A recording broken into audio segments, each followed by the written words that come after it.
This is the Kershaw Red Carabiner Tool. It's model 1004 RDX.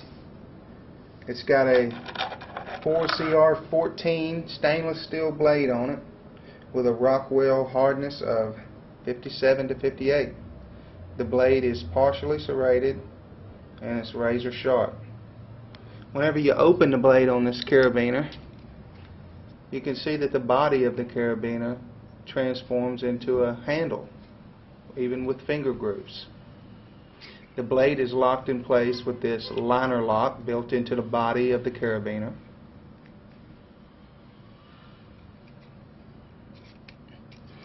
Carabiner also has a couple of more tools built into it.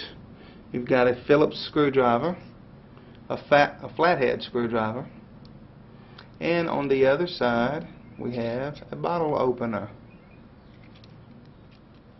We've got a non-load bearing switch here, or a latch rather.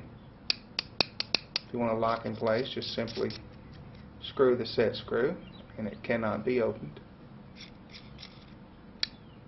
It'll attach to your duffel bag, your vest, belt loop, or whatever else you can dream of. That is the Kershaw Red Carabiner Tool. It's model number 1004 RDX.